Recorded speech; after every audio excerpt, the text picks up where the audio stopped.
stick around. Hello zusammen, welcome back to my channel. So today I am doing a Q&A. I thought it would be fun to bring you outside to Berlin around one of my favorite neighborhoods, Prenzlauer Berg, and answer some of your questions that you left on my Instagram and on Facebook. So let's get into it. Mimi's Moment asks, what is the most annoying thing about life in Germany? So hands down, I would say the bureaucracy and just how much paperwork is needed for everything. I think I've mentioned this before, but anytime you change your address, you need to go and register again. If you want to get a phone plan, it's really complicated. There's just so much paperwork, and I don't understand why things are just not done online.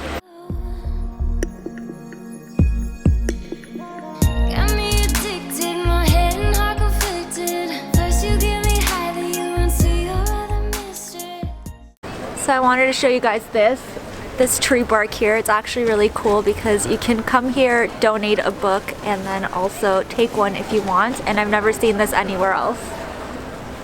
So see, you can just open up these flaps, grab a book, and take one if you want to as well.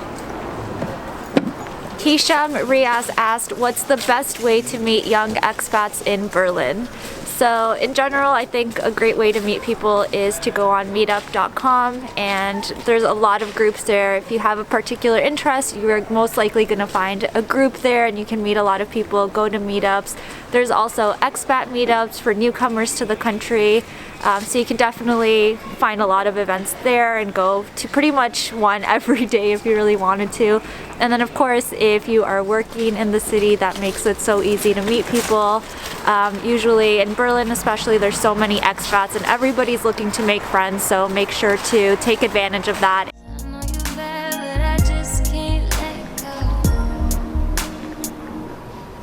So Sumaya Papaya is asking, how is the housing situation currently, and what is your recommendations for newcomers? So I made a whole video about this before, all about renting in Berlin specifically, but I gotta say it is extremely competitive. There's so many new people moving to the city, so every month it just gets more and more difficult and more competitive. We will actually start looking for a new place very, very soon, and I know it's going to be quite difficult. So definitely give yourself a big window of time to find a place. I would say at least 3 months, because there's so many people looking and there's not a lot of places in the market that are free. So yeah, definitely be prepared, bring all of your paperwork that you need, your pay slips, recommendations, all of that, because you're gonna have to fight with some people to get a spot. But if you would like, definitely go ahead and watch that previous video, because I do go in more depth with some tips there. But yeah, good luck, and if you guys have any recommendations as well, please leave them in the comments below. Our wings go back every time you come around. But I know soon as you leave, then I'll hit the ground. I know you're there, but I just can't let you go.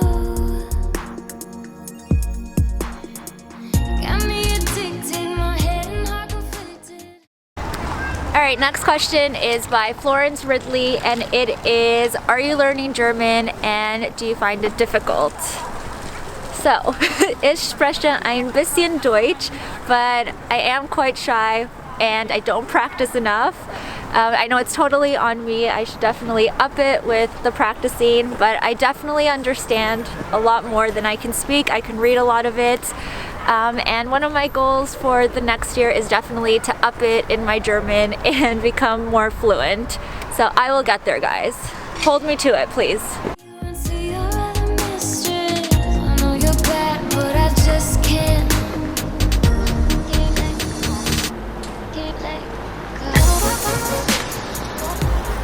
Alright, so I think this is going to be one of the last questions because it's really cold outside and my hands are frozen.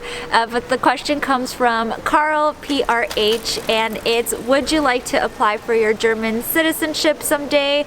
By the way, love your Insta and your YouTube. Thank you, Carl. So that's kind of a tricky question. I think it would be really cool, obviously, to get a German citizenship so I don't have to keep applying for a visa, but I don't know if that requires me to give up my Canadian citizenship and my passport. So it is kind of tricky, but I could definitely see myself living in Europe for the long time, like the long term. I really like it here. I like the lifestyle, but I don't have any immediate plans as of right now. But yeah, I would not knock the idea and not say no completely. It's just something I would have to think about a bit more. But that is pretty much it for today's video. Like I said, it's really cold, but I had a lot of fun answering your questions. Thank you to everyone who submitted questions. There's still a bunch more to answer. I have so many here. So I will definitely be making another video like this quite soon. If you have any other questions that you would like me to answer in the comments for now or for a next video, definitely leave them down below. And if you haven't already, please don't forget to subscribe. It would mean so much. And thank you to all of you who have subscribed already. You guys are awesome. And I will talk to you all in my next one. Tschüss! Just like cigarette smoke, like a dream I fell asleep, but